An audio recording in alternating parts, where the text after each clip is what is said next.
Bom dia, bom dia, bom dia. São 9h07. Eu vou precisar de um tempo maior para falar do Sermão do Monte. Pelo menos umas 3 encarnações. 1 hora não dá, não. O Sermão do Monte, ele é Jesus é o governador espiritual do planeta. E o Sermão do Monte é o plano de governo dele, sabe? É um compilado do Evangelho. Ele pegou a principal ideia do Evangelho e compilou tudo ali no Sermão do Monte, sabe? Ele tinha capacidade de fazer essas coisas assim, impressionante. Então, a ideia central do Evangelho como um todo, de tudo que Jesus fez durante o apostolado dele, está ali no Sermão do Monte. É um resumo, né, do Evangelho, vamos dizer assim. É a síntese do Evangelho. Se é que a gente pode chamar e dizer que o Evangelho tem condição de ter uma síntese, né?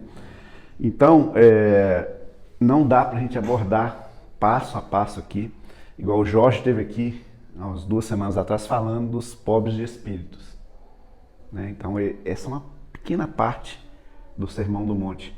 Porque quando a gente fala Sermão do Monte, vem muito à cabeça de todos as bem-aventuranças, que ele citou ali, né, no Sermão do Monte. Bem-aventurada, foi citando. Mas não se compõe só isso, o Sermão do Monte. Ele falou muitas coisas antes de citar as bem-aventuranças, falou muita coisa depois. Mas o que todo mundo lembra bem é a questão das bem-aventuranças, tá? Quando se fala em Sermão do Monte. Então a gente vai tentar trazer aqui qual que é o objetivo do Sermão do Monte, e não explanar cada coisa que foi falada ali, porque não dá tempo mesmo, sabe? Eu brinquei 3 encarnações, mas é muito mais que isso, porque a gente teria que entender o Evangelho e praticar ele como um todo para interpretar à risca o que foi falado no Sermão do Monte. Mas Emmanuel está sempre ajudando a gente, né, com algumas coisas, com a maioria delas. Vamos trazer aqui uma breve explanação, mas eu vou trazer também, vou pedir licença para citar uma pessoa para ajudar a gente a entender um pouco. Gandhi falou assim que se perdesse todos os livros sacros, todos, se queimasse, fosse jogar fora e ficasse só o Sermão do Monte, nada teria se perdido. Ele falava isso, né? E depois eu vou trazer ele de novo para a gente ilustrar algumas coisas. Então, o Sermão do Monte é um conjunto de instruções e bênçãos proferidas por Jesus durante o seu ministério pela Galileia. Ele é considerado um guia para a vida piedosa e moral, abordando questões como a humanidade, a misericórdia e o amor ao próximo. É o que aborda o Evangelho. E aí, eu vou trazer uma frase de Jesus aqui que ele diz o seguinte: as palavras que eu vos digo são palavras de vida eterna. Então, quer dizer, não tem tempo, passado nem futuro. Essas palavras, elas são para sempre, as palavras que eu vos digo. Então, só aí a gente vai entender que o quê? Que não existe fronteira, não existe tempo, não existe local para que as palavras de Jesus sejam colocadas em prática.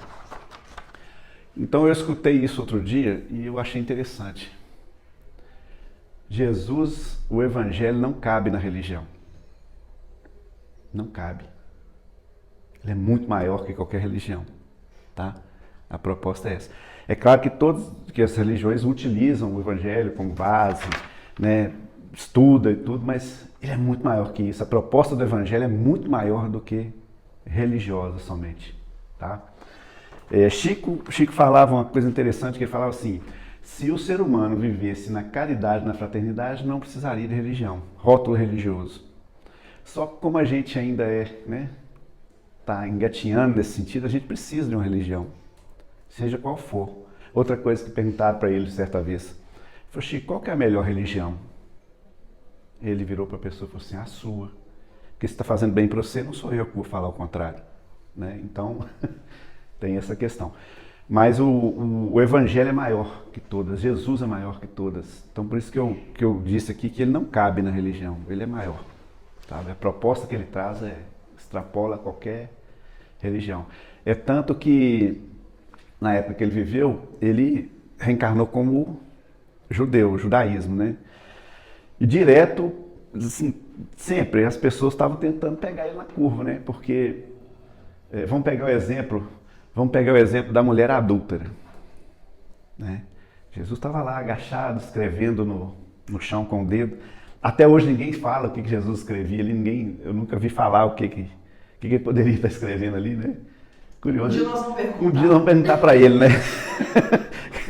Por Jesus, o que você está escrevendo lá? Porque ele não fazia nada aleatório, ele não fazia nada assim por fazer, né? Alguma coisa que ele estava escrevendo ali tinha sentido. Eu tenho a impressão que ele estava escrevendo, vocês não sabem o que fazem, que é o que ele falou na cruz. Então ele estava ali tranquilo, né? E chegaram, né, aquela turma, aquele monte de gente, e falou para ele: olha, essa mulher foi pega em adultério. Ele olhou, continuou agachado, escrevendo, fez como Jesus, o que eu tenho a ver com isso, né? Ele só não respondeu dessa forma. Aí, continuou escrevendo, aí uma das pessoas pegou e falou assim: Moisés manda que ela seja apedrejada. Aí ele falou assim: agora eu vou intervir, por quê? Porque Moisés, ele fazia as coisas em nome de Deus. Então ele falou assim: eles estão falando que ela vai ser apedrejada em nome do meu pai, então eu preciso dar uma orientação para esse pessoal aqui, né? Que não é bem assim. E aí, qual que foi a orientação dele? Atire a primeira pedra aquele que não tiver pecados. Então ele está dizendo o seguinte, que quem não tem pecados, quem é espírito puro, ó, o espírito de luz aqui tem o direito de atirar a primeira pedra. Só a gente, que espírito de luz que vai apedrejar alguém? Ninguém tem coragem, né?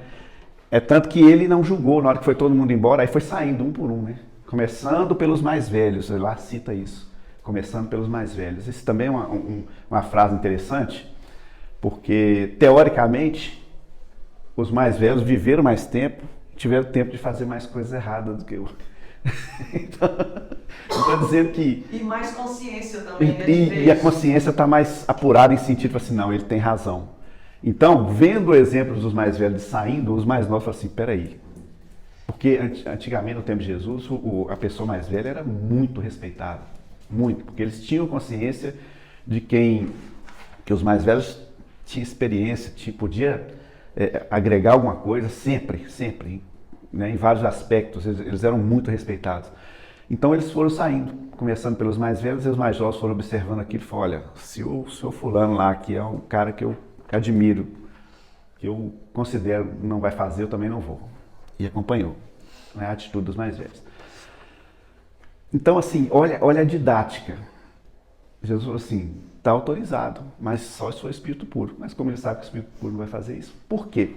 O espírito, para chegar a nível de ser espírito puro, ele tem que ter passado por tudo. Tudo.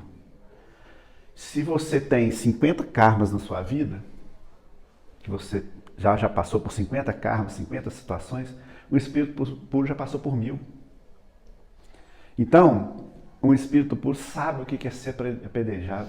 A mesma coisa de você virar para Estevão e falar assim: Estevão, vão ali na praça apedrejar uma adúltera ali, porque acharam uma. Estevão vai virar para você e falar assim: você sabe o que é uma pedra bater na sua cabeça, sangrar até você morrer? Eu sei, então não vou lá não. Eu estou citando Estevão porque, né, no livro Paulo Estevão ele foi apedrejado. Ele estava iniciando seu apostolado como discípulo, como apóstolo de Jesus mesmo, e aí Paulo mandou, né, na época como Saulo, mandou apedrejar ele. Então eu citei ele para ter certeza. Então jamais ele faria uma coisa dessa, porque ele já passou pela situação. Tá? Então a gente trouxe esse exemplo rapidinho, mas vamos ver aqui. Emmanuel ajuda a gente entender um pouco qual que é a proposta do Sermão do Monte com 2 frases. Praticamente 2 frases. No prefácio do livro Caminho, Verdade e Vida.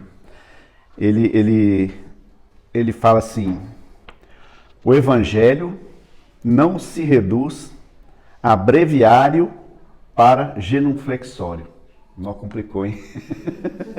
Vamos traduzir isso? Breviário, gente, ele usou essa palavra, fica mais fácil para a gente entender. Vamos pegar o genuflexório, que ele fala por o genuflexório é aquele móvel que tem na igreja católica, que a gente ajoelha, quem casou aqui na igreja católica ficou ajoelhado ali na frente do padre, aquele móvel ali, sabe? Esse é o genuflexório. E o breviário é o livrinho de oração que é dado nas igrejas para você acompanhar a missa, né? Aquele negócio todo. Então, ele quis dizer o seguinte, que o evangelho não se reduz ao breviário. O evangelho não se reduz só ao ambiente religioso, sabe? A gente não tem que estudar o evangelho, não tem que praticar o evangelho só dentro da igreja. Aí eles vêm complementando, ó. O Cristo não estabelece linhas divisórias entre o templo e a oficina. Então, o que quis dizer aqui? O evangelho não é só aquilo lá que está escrito. Claro, aquilo faz parte do evangelho, né? As orientações que a gente recebe aqui no centro espírita, na igreja, né? Na missa, no culto, no lar. Isso aí é evangelho. Mas o evangelho não é só isso. E quando ele fala que não há divisórias entre o templo e a oficina, é aí que a gente vai começar a refletir sobre o assunto. Tá? Vamos pegar aqui. Quando a maioria das pessoas confunde isso, que a gente tem que praticar o evangelho dentro da igreja, dentro da casa espírita, mas quando você entra no seu carro para dirigir, quando você vai para o seu trabalho, você esquece um pouco de praticar o evangelho. Porque é possível praticar o evangelho em qualquer lugar que a gente vai. Isso que ele está dizendo aqui. E tem gente que pratica o evangelho para... Isso já diminuiu um pouco, mas ainda existe em proporções menores. Vou pegar para dizer que está fazendo algo em nome de Deus. E aí muitas coisas ruins também, né? Vamos pegar aqui o exemplo da Segunda Guerra Mundial. Tá? Vamos pegar aqui, Reforma Protestante. A origem dela, alemã. A Igreja Anglicana, a origem dela, na Inglaterra. Movimento evangélico teve uma origem muito forte na América, nos Estados Unidos.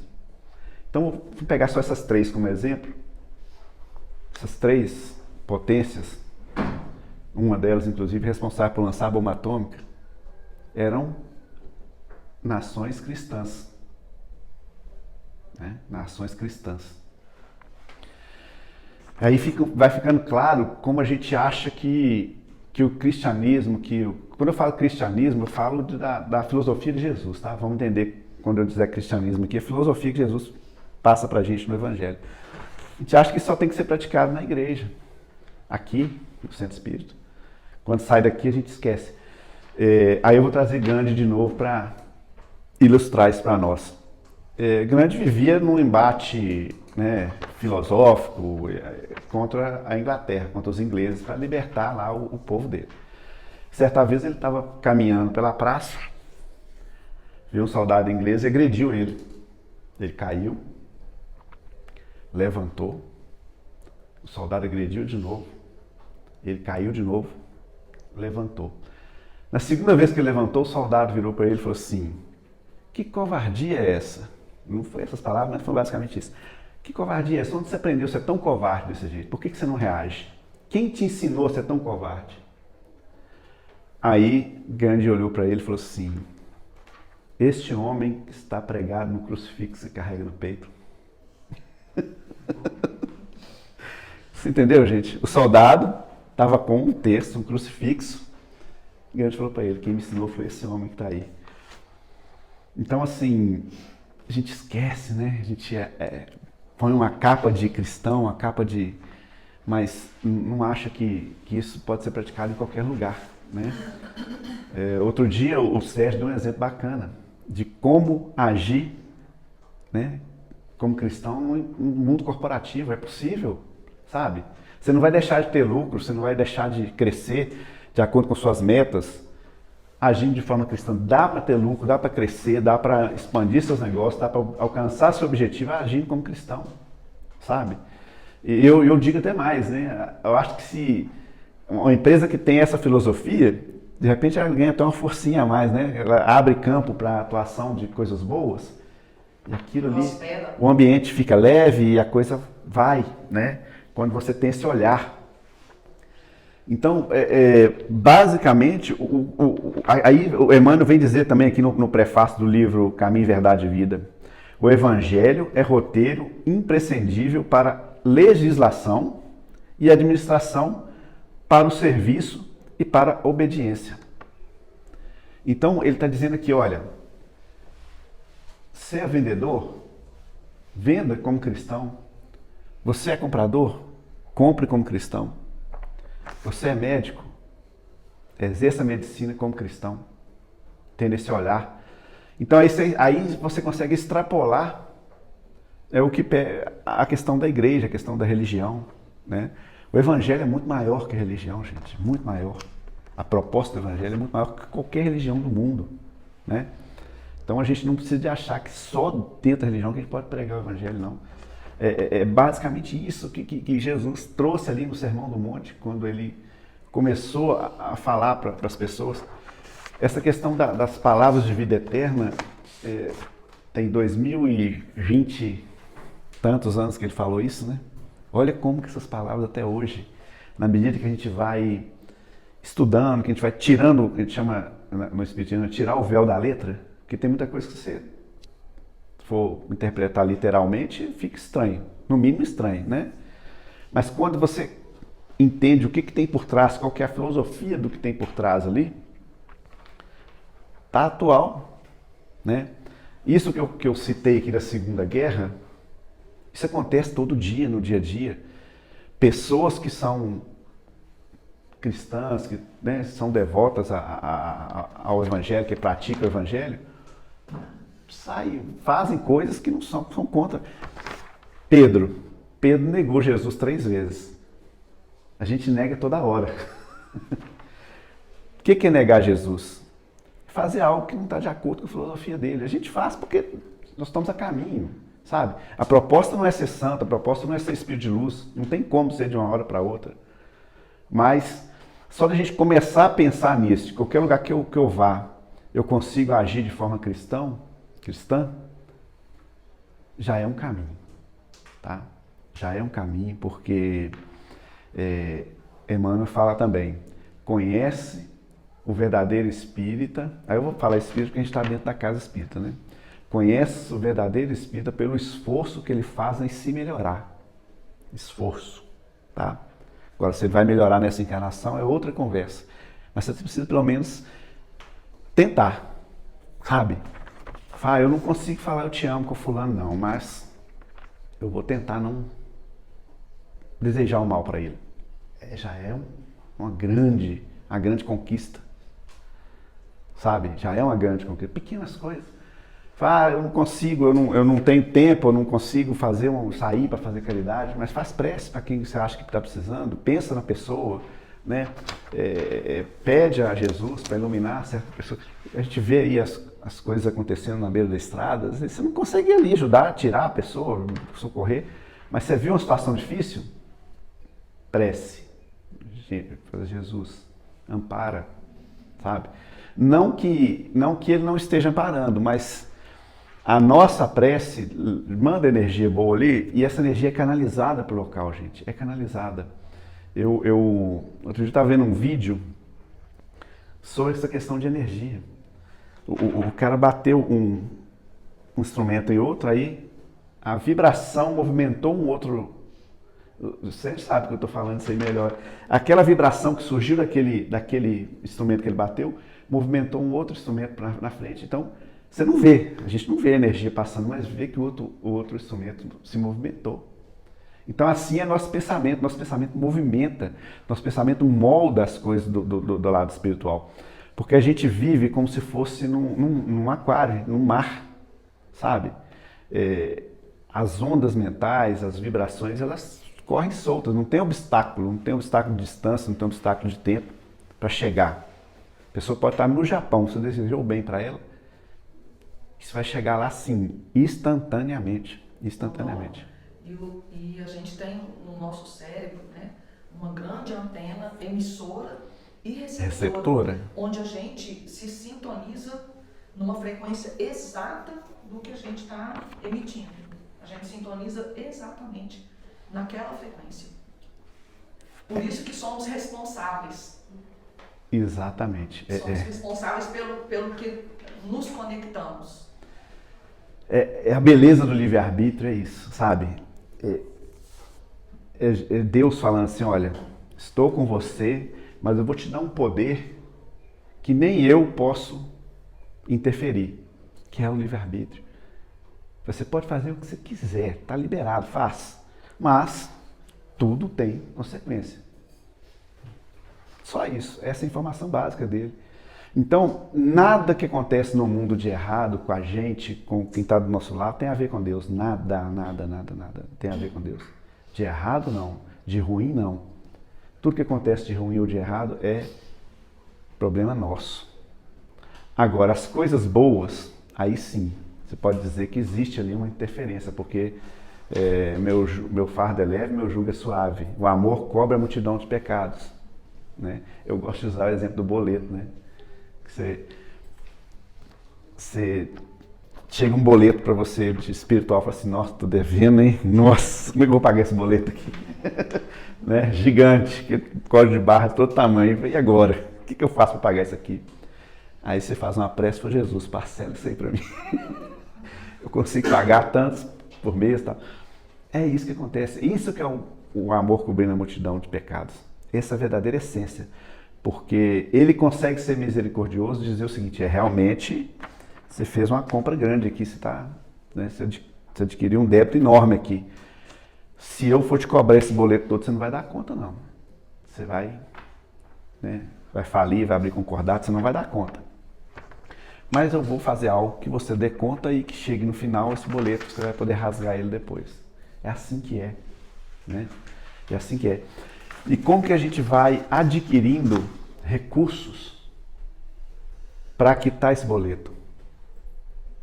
Praticando o Evangelho, sabe? Praticando o Evangelho. Aí você está adquirindo recursos para ir quitando suas coisas com a lei, né? Que essa lei ela é universal e, como diz Jesus aqui, palavras de vida eterna, é eterno. O universo está sobre essa lei, sabe? Todo o universo, toda criatura do universo está sujeita a essa lei que a gente está. Né? Mas o gostoso é saber que a gente tem um Pai, né? Um Pai rico, mas milionário do outro lado, que é Deus. Né? Quando ele sugere através de Jesus que a gente angarie tesouros no céu, onde a traça não pode comer, são esses tesouros aí, sabe? São coisas que quando você chega no plano espiritual, é uma coisa interessante. Quando no plano espiritual não existe hierarquia, como a gente conhece aqui na Terra, sabe? Porque uma vez que o corpo fica, que a gente desencarna, ficou nesse indumentário que a gente está usando aqui, a gente chega lá desnudado. A consciência chega assim, ó. Sabe? Todo mundo que te vê vai te ver como um todo mesmo. Você não consegue ter a máscara social que a gente tem aqui na Terra. Aqui muitas vezes é necessária essa máscara. E aí eu estava preparando para a gente fazer esse estudo e estava pensando, gente, para a gente é fácil praticar esse evangelho com um terceiro, sabe? Uma pessoa que você nunca viu, uma pessoa que você convive pouco, aqui dentro da casa espírita. Por quê? Porque a gente tem uma trava natural. Porque eu não vou falar com a Sandra de forma rude, porque a Sandra não vai interpretar isso bem. Mas por que em casa, com as pessoas mais próximas, a gente se abre e às vezes faz coisas que, sabe?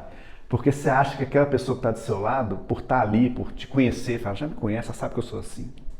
Você acha que pode, sabe? Com o de fora você não vai fazer. Eu vou dar um exemplo interessante do pastor Cláudio. Não sei se você já viu o vídeo dele na internet aí. Ele é muito... O jeito que ele fala é muito interessante. Dizer que levou a esposa para o salão e falou com ela, olha, na hora que você estiver pronta, você me liga. Fala, estou aqui na porta, que eu vou parar o carro lá. Você entra no carro e nós vamos embora, porque não tem lugar para estacionar ali. É muito ruim para estacionar. Aí ela ligou para ele. Falou, pode vir. Aí ele parou o carro lá no meio da rua, lugar que não tem pessoas buzinando, e ele falou assim, cadê essa mulher, gente? Não chega. E aí ele foi ficando nervoso, falou assim, não, quer chegar aqui, eu vou tentar, eu vou xingar, eu vou falar, mas eu te falei, eu combinei com você, papapá, não é? Aí ele estava com esse ímpeto de, assim, vou cobrar, porque nós combinamos, tal, como é que ela pode fazer isso comigo? Aí no meio desse turbilhão de pensamentos, veio uma sugestão para ele, falou assim, faz de conta que é uma pessoa estranha, faz de conta que você vai buscar alguém que você não convive. O que você falaria para essa pessoa? Você falaria tudo isso que você está pensando? Nunca, gente, sabe? Para a esposa, para o filho, para o irmão, para a pessoa mais próxima, a gente, mas por que você fez isso? Mas se fosse uma pessoa de fora naquela mesma situação, você não faria isso. Vontade tem, né? Mas a máscara social te embota essas coisas, aí você segura, tá? E no plano espiritual não tem isso. Você pensou, aparece, né? Pensou já... Por isso que a gente tem que educar os sentimentos. Pensamento, assim... Os sentimentos têm que estar alinhados com o pensamento. Quando você estava fazendo a metáfora do boleto, eu lembrei aquele ditado popular, cada um tem a cruz que consegue carregar isso. Isso, mas... Aí eu gostaria de perguntar, dentro da doutrina espírita, né? É como se a cruz se tornasse mais leve à medida que você vai estudando, aprendendo, né? E se doando, ou você se torna mais forte, consegue segurar uma cruz, né? Carregar uma cruz mais pesada, entendeu? Entendi. Como que seria É as duas coisas. Porque quando Jesus fala que, né, vem a instrução, meu fardo é leve, meu jugo é suave, ele quer dizer o seguinte, Deus nunca vai te dar uma cruz mais pesada que você consegue carregar. Essa é a informação para todos, por pior que seja o problema que a gente esteja passando aqui agora. Na medida que você estuda, que você compreende, que você, sabe, pega essa ideia que está trazendo aqui no Sermão do Monte, por exemplo, você se prepara melhor, você ganha músculo espiritual. A cruz não vai sair de lá, não. A cruz está lá, tá? A cruz não vai sair, porque você precisa dela justamente para criar esse músculo. Se você não tivesse a cruz, você não ia buscar nada para criar músculo. A gente ainda é assim. A gente precisa de um estímulo, tá? Para buscar algo. Então a cruz é algo que é um débito que você adquiriu lá atrás, que você precisa pagar agora. Você tem o direito de não querer pagar? Tem. É o livre-arbítrio. Tá bom, não quero pagar, não vou pagar. Não paga. Agora não, mas quando a sua consciência estiver mais... Se estiver mais, assim... mais alinhado com as coisas de Jesus, assim, nossa, aquele boleto que eu falei que não ia pagar lá, eu vou ter que abrir a gaveta aqui e pegar ele. Eu tenho que pagar isso. Não tem que eu vou ficar devendo isso aí. Entendeu? Então acontecem as duas coisas. A cruz fica mais leve, porque ela é leve, ela sempre foi leve. Por mais que pareça que não, ela sempre foi leve, porque ela se colocou, ela sempre foi leve. E você começa a enxergar com outros olhos. Então, a gente costuma dizer o seguinte, que na medida que a gente vai conhecendo essas propostas, esses objetivos que eles trazem para a gente, a nossa oração muda, nossa forma de orar, a forma de pedir muda, a gente tem que saber pedir. Porque a gente costuma pedir assim, nossa, me livra disso, tira isso de mim, eu não quero isso. Tira essa pessoa do meu caminho. Quando você entende o porquê das coisas, aí muda assim, me dá força, me dá entendimento para eu lidar com essa pessoa, me dá entendimento para eu lidar com a situação está aí, sabe? É diferente, entendeu? Aí ficou claro? Então, é basicamente isso que é a proposta, né? Que Jesus traz no Sermão do Monte de forma resumida, de forma sucinta ali, sucinta entre aspas, porque tem muita informação ali, né? E a gente pode depois marcar, sim. Você estava falando aí sobre a cruz de cada um. Muitas vezes a gente, sabendo da dor do outro, do que passa, a gente fala assim, nossa, eu jamais conseguiria aguentar o que essa pessoa aguenta. E, por outro lado, a gente fica sabendo de alguma pessoa que está muito sofrida, muito arrasada por uma coisa que a gente fala assim, não acredito que ela está sofrendo por conta dessa besteira. Isso aí. Mas é o que ela aguenta sofrer. Quando a gente É a besteira. adolescente, a gente tem essa sensação, né?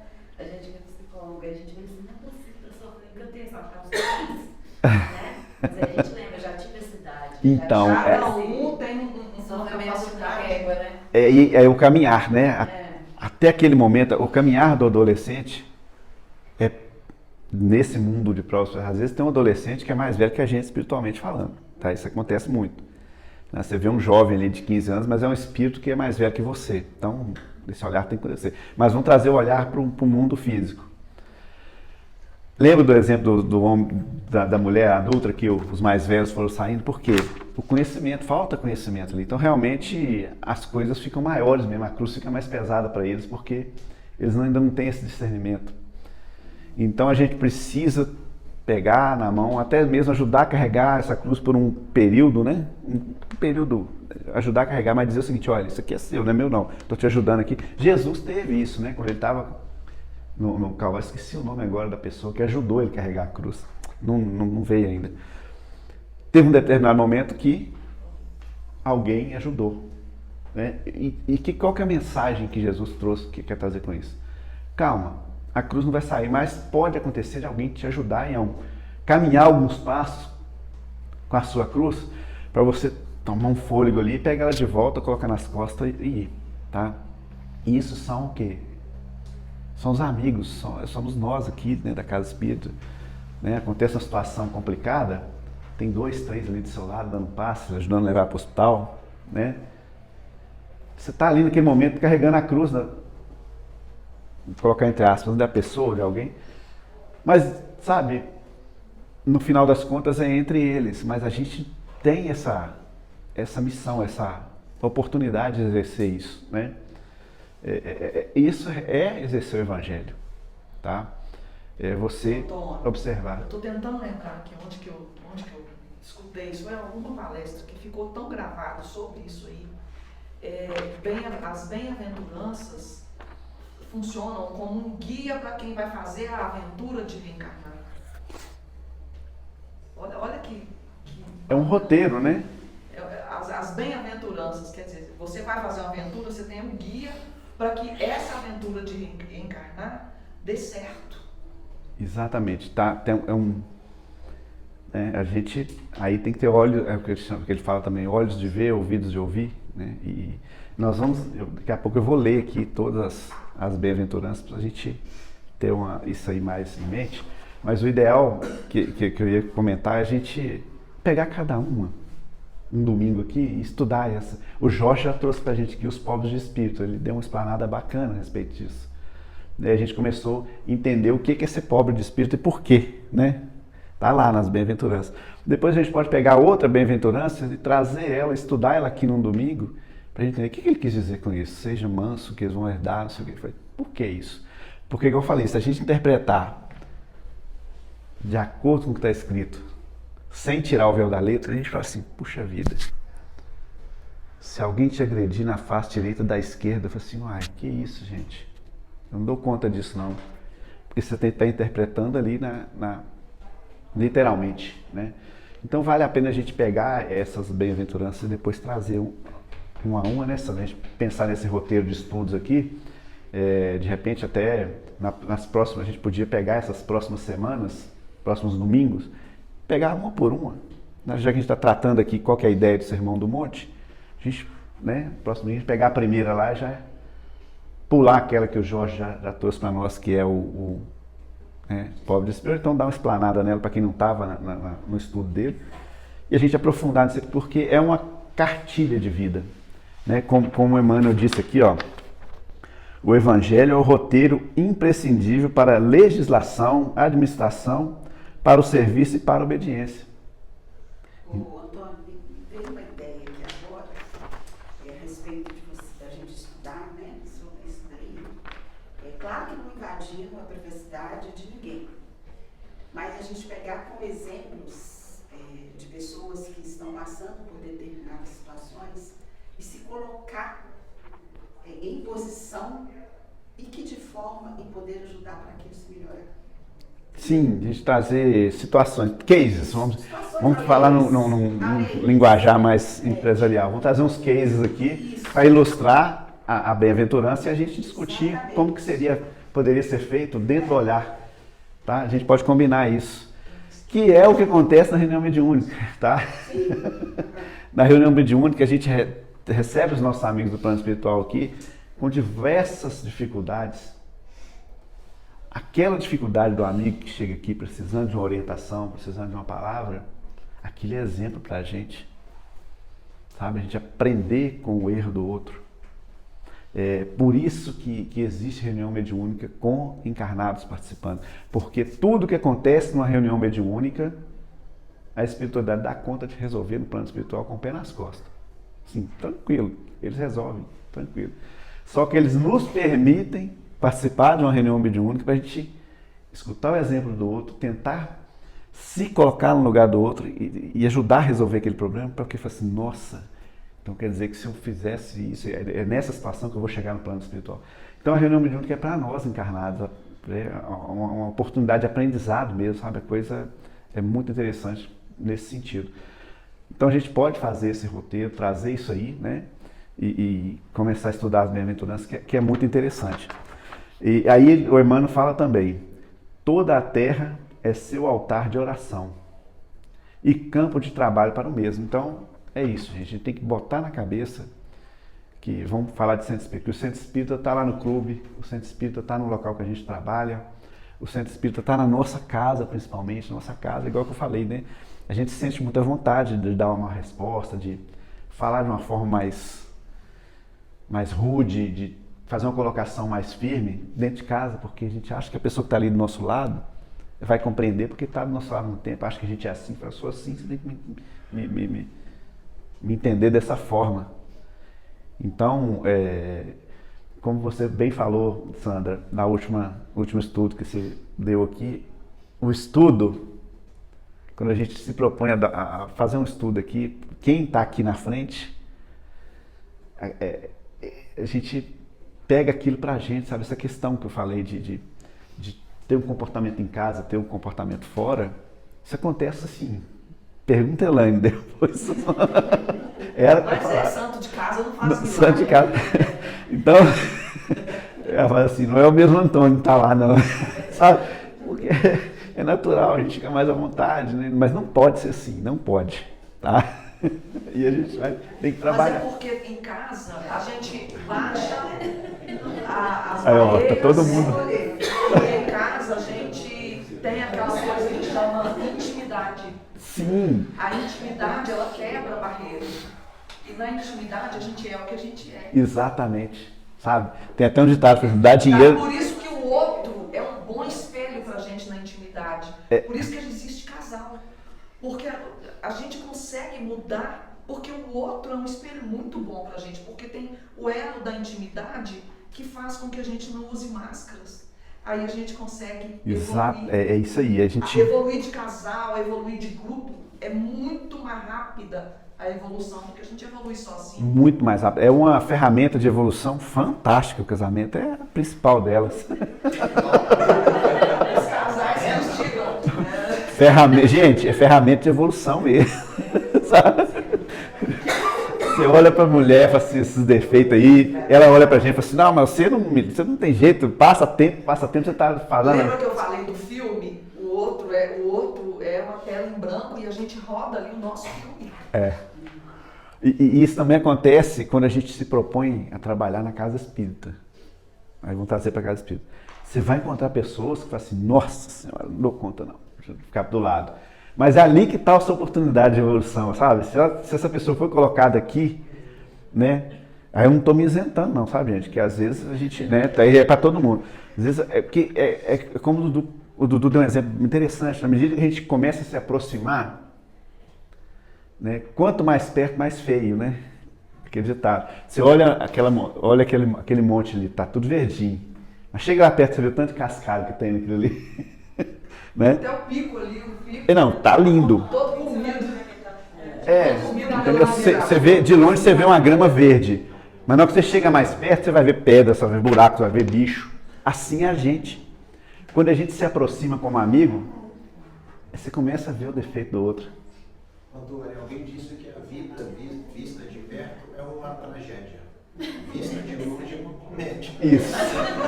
Tipo isso, sabe? Mas, Antônio, no próprio trânsito mesmo, a gente não conhece a outra pessoa, mas aí tem hora também que o maligno baixa na gente. Não, né? é toda hora, né? É. Mas aí, o que acontece? Olha, que exemplo bom que você trouxe. Você está dentro do seu carro ali, você não tem que dar satisfação para ninguém. Teoricamente, você acha que tem que dar satisfação para ninguém. Aí você está sozinho. Você com você ali mesmo. Por isso que você xinga, você, né, quer revidar, porque ali dentro do carro, quando você está sozinho, você não precisa usar máscara social. Pelo menos o que a maioria pensa, sabe? Aí o homem velho vem à tona, né? Aí cai naquele ditado, o que você faz quando não tem ninguém olhando? Isso aí, esse aqui é o exercício, sabe? A própria Zenete, Tem um livro do Saramago, né? Que é o Ensaio sobre a Cegueira, que é isso mesmo, né? Quando ninguém enxerga, o único que enxerga é o que não enxergou com os olhos físicos, e todo mundo cai na barbárie porque as máscaras todas de Sim, você... E a que tem ética ali fica na dúvida, eu vou ter que mentir para sobreviver? É um dilema, gente, é um dilema. Então, Enxerga, esse é o convite que o Sermão do Monte traz para nós. Sabe? Quando ele fala aqui, ó, toda a terra é seu altar. É aí que você tem que praticar. Né? Mas a gente não dá conta, né? A gente às vezes vira vamos dizer, o maligno toma conta do trânsito, gente. Mas só da gente começar a pensar no assunto, já é um grande caminho. Que é essa a proposta do Espiritismo. Conhece o verdadeiro Espírito pelo esforço que ele faz de se melhorar. Então, hoje, você sai ali no trânsito, tu tá sozinho dentro do carro, fala assim, lembra? Fala assim, nossa, nós discutimos sobre isso domingo. Então, respira. Jesus recomenda, orai o tempo todo com todo tipo de oração. Esse respirar e pensar no assunto é oração. É um tipo de oração, sabe? Porque as pessoas acham que oração é só Pai nosso que estás no céu, blá, blá, blá, blá, blá. Não. Esse pensar assim, nossa, mesmo que você faça, fiz, xinguei, briguei, mas se depois disso, que você estiver sozinho e pensar assim, nossa, o que eu fiz? Já é um caminho, já é uma evolução. Já é o início da consciência. Já é o início, porque tem gente que faz e depois não está nem aí, nem pensa no assunto. A partir do momento que você começou a pensar no assunto, da próxima vez, você tenta pensar antes. Mas se não conseguiu pensar antes, pensa depois, pelo menos. Faz esse exercício, sabe? Já é uma evolução, né? Então, não tem uma exigência exacerbada em cima da gente, de falar assim, você tem que ser certinho, corretinho. Não. Basta reconhecer o momento que você errou e falar assim, puxa vida, errei. Dá tempo de corrigir? Eu consigo? Agora? Não consigo porque o companheiro que eu xinguei já está longe. Já passou pelo sinal, eu não consigo mais pedir desculpa. Aí o que a gente faz? Faz uma prece, fala assim, irmão, desculpa aí e tal. Faz a prece, chega nele, entendeu? Então, assim, é simples, mas ao mesmo tempo complicado, porque essa tendência que a gente traz, animalizada de outras encarnações, né? A tendência do homem velho, quando a gente chama, no Espiritismo, homem velho, quer dizer, velhos costumes, sabe? E a gente tem que tentar anular ele dessas formas, né? Pensando antes de fazer, se der conta, ou pensando depois que fez. Não pode ficar indiferente. Se ficar indiferente, aí não é evolução, entendeu? Não é evolução, né? Repetir o erro também é normal a gente repetir, mas a gente tem notícia que Jesus, há bilhões de anos atrás, né, quando aconteceu a evolução de Jesus quando chegou aqui, né, na Terra, já era Jesus, já era um espírito, mas ele passou por esse processo que a gente está passando aqui de evolução. Só que dizem que a evolução dele foi em linha reta. O que é uma evolução em linha reta? Errou, mas não repetiu o erro. Entendeu? A gente costuma repetir. Pequenas coisas que eu estou falando, de pequenas coisas. Ele não, a gente tem notícia de que ele errou, mas não repetiu. Foi evoluindo em linha reta. Então, é basicamente isso. Agora eu vou ler aqui as bem-aventuranças, que o tempo está acabando, só para a gente saber quais são, relembrar também, né? E aí, no próximo domingo, a gente pode sugerir, até pegar como tema primeiro aqui, né? Então, vem, Sermão do Monte, bem-aventurança. Jesus, vendo a multidão, subiu a um monte, está em Mateus capítulo 5, versículo de 1 a... Opa, vai longe aqui, a 12, tá? Então, Jesus, vendo a multidão... Atualizou aqui, peraí. Isso.